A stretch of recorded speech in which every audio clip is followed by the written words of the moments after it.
arsy. Yang punya tempat itu makhluk. Allah tidak dibatasi dengan tempat. Kalau Allah tidak dibatasi tempat, artinya Allah sama seperti dengan makhluk. Bismillahirrahmanirrahim. Assalamualaikum warahmatullahi wabarakatuh. Alhamdulillah, Allahumma sholli ala nabiyyina Muhammad wa ala alihi wa sahbihi ajma'in. Teman-teman sekalian, semoga sehat dan sukses selalu. Kali ini teman-teman sekalian, kita akan mengambil pelajaran bersama, yakni tentang Ar-Rahmanu 'alal 'arsy istawa. Ya, Allah Ar-Rahman yang Maha Pengasih 'alal 'arsy istawa, bersemayam di atas ars. Sangat menarik pembahasan ini teman-teman sekalian, karena di tengah-tengah kaum muslimin terjadi perbedaan pemahaman. Semuanya insya Allah menerima tentang ayat Ar-Rahmanu 'alal 'arsy istawa, namun di dalam memahaminya begitu terjadi perbedaan pemahaman. Nah, kali ini teman-teman kita coba akan mempelajari ataupun menyaksikan dengan seksama. Ada dua video teman-teman yang akan kita persembahkan. Yang pertama adalah seorang ustadz yang cukup terkenal dari Indonesia ini. Kemudian kita akan mengambil pelajaran dari seorang ulama yang sangat masyhur, yakni Syekh Abdul Rahman As-Sudais, yang mungkin sebagian kaum muslimin, sebagian orang dengan melabelinya Syekh dari kalangan Wahabi. Nah, baik, kita awali dengan penjelasan dari seorang ustadz yang cukup terkenal di Indonesia. Kita saksikan terlebih dahulu. Ar-Rahmanu 'alal 'arsy istawa. Surat Taha itu. Ya, Ar-Rahmanu 'alal 'arsy istawa. Allah Subhanahu wa taala dalam arasy-Nya istawa. Istiwa. Dalam memahami istiwa ini ulama sudah terbagi pada beberapa pendapat. Umumnya dua pendapat. Ada yang mengatakan sudah menempatkan sesuai dengan hukum ayatnya saja. Namanya tafwid. Membalikan makna kepada apa yang hanya diketahui oleh Allah Subhanahu wa taala. Arasy-Nya berkata, Qur'annya berkata Ar-Rahmanu, Allah yang Rahman itu 'alal 'arsy, di arasy istawa. Jadi ada arasy, yang di arasy itu Allah istawa. Apa makna istawa itu? Apakah menguasai? Apakah berdiam? Apakah bertempat? Ataukah ada di situ? Nah, kata pendapat yang pertama, istiwa itu maklum, diketahui sesuai dengan pengetahuan Allah. Karena sesuai dengan hukum Allah, kita tidak perlu kemudian menafsirkan, biarkan ayatnya saja seperti itu. Ada ayat-ayat muhkamat yang pasti diketahui oleh kita, ada ayat mutasyabihat. Dalam ayat mutasyabihat jangan banyak dipertanyakan, karena itu bagian dari tingkat keimanan. Keimanan itu bukan untuk disoal, keimanan itu diyakini. Jadi kalau ada istiwa, ya sudah istiwa. Bagaimana istiwanya nggak usah ditanya, karena segala yang terkait dengan Allah hanya Allah yang memahaminya. Yang kedua itu menakwilkan. Jadi kalau antum ingin menafsirkan, jangan tafsirkan seenak antum. Dibawa pada pemahaman yang beda dengan makhluk. Sebetulnya, inti pembahasannya, pemikirannya sama. Apa di antara kesamaannya? Jangan samakan sifat Allah dengan sifat makhluk. Tanzihu sifatillahi subhanahu wa ta'ala al-khaliq min sifatil makhluk. Menyucikan sifat Allah dari sifat makhluk. Ada yang mengatakan, sudah istiwa itu artinya bertempat. Allah punya tempat, tempatnya di arasy. Yang punya tempat itu makhluk. Allah tidak dibatasi dengan tempat. Kalau Allah punya batas tempat, artinya Allah sama sifatnya dengan makhluk. Ya, artinya mujassam. Mujassam itu menempat.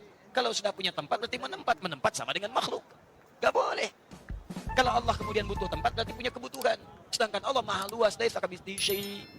Allah menempat, berarti butuh tempat. Ketika Allah tidak ada di tempat itu, di mana Allah? Jelas ya? Nah, itu ada masalah dalam akidah.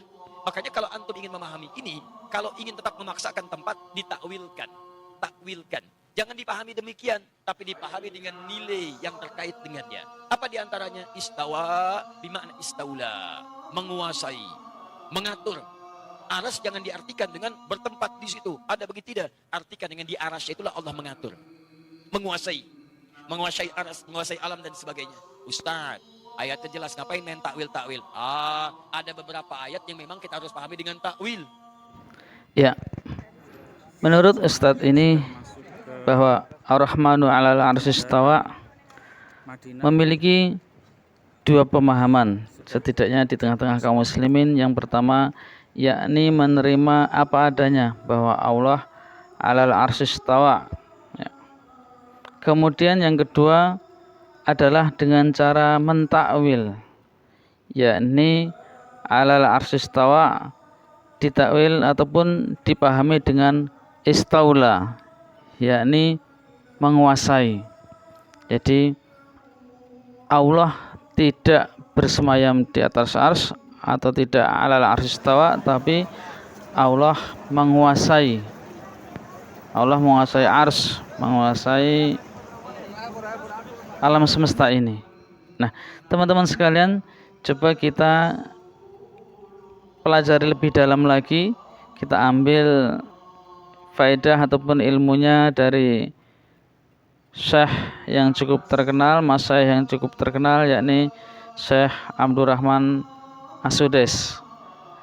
Kita ikuti bersama teman-teman sekalian dengan seksama. استوى. وهنا وقع بعض المفسرين بخطأ في معنى استوى. استوى في اللغة إذا قالت العرب استوى يعني على وارتفع، على وارتفع، هذا في اللغة العربية، وليس معناه استولى. ومنه قولهم قد استوى بشر على العراق من غير سيف أو دم مهراق، يعني استولى. وهذا لا يكفي في الاستيلاء فقط، لأن الله في علمه وقدرته واستيلائه على كونه ليس فيها صفة تميز الاستواء على العرش، وإنما لا يميزه إلا العلو والارتفاع. ولهذا قرر السلف وأهل السنة والجماعة في قوله تعالى الرحمن على العرش استوى، لكنه استوى على العرش أي على وارتفع عليه، ومنه إثبات صفة العلو لله تبارك وتعالى، إليه يصعد الكلم الطيب والعمل الصالح يرفع. وهذا ملحظ الخطأ في المخالفين لأهل السنة ولمنهج السلف حينما فسروا استوى باستولى، لأنك ما جبت معنى جديد.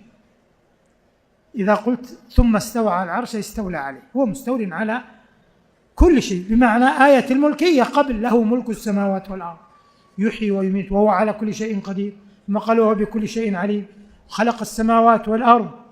فهذا كله في جانب الاستيلاء عليها والتصرف والملك فيها.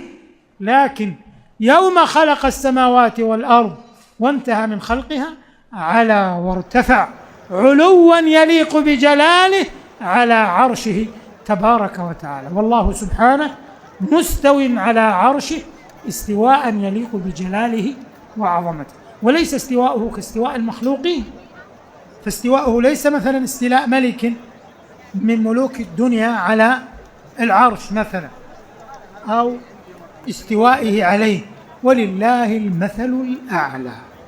تعالى الله عما يصفه به الواصفون علوا كبيرا مما لا يليق بجلاله وعظمته.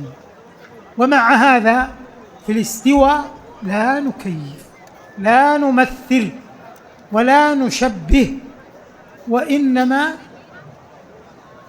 نثبت صفة الاستواء، وإذا جاءنا قائل كيف استوى نقول الله أعلم.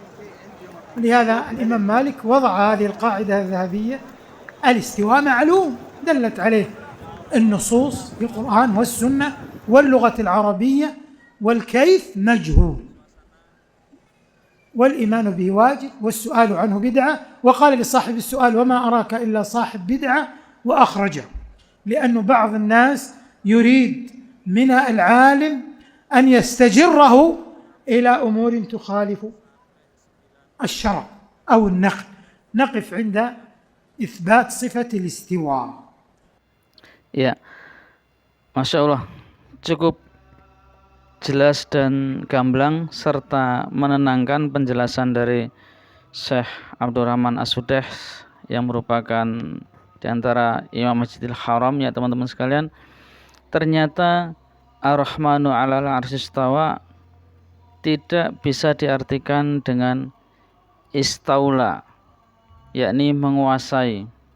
Dan ternyata istaula, penafsiran istaula ini tidak dikenal di kalangan Arab ataupun dari kalangan bahasa Arabnya tidak ada. Sehingga Ar-Rahmanu 'ala al-'arsy istawa,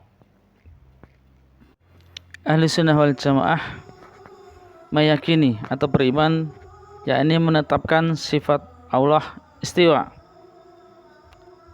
di atas, yang mana dengan maha tingginya Allah serta keagungan dan kemuliaan Allah Subhanahu wa taala, tanpa menanyakan bagaimana istiwanya Allah Subhanahu wa taala, tanpa memisalkan, juga tidak menyerupakan Allah Subhanahu wa taala dengan makhluknya.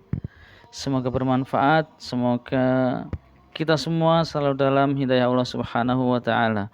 Wassalamualaikum Muhammadin wa ala alihi wa sahbihi ajma'in. Assalamualaikum warahmatullahi wabarakatuh.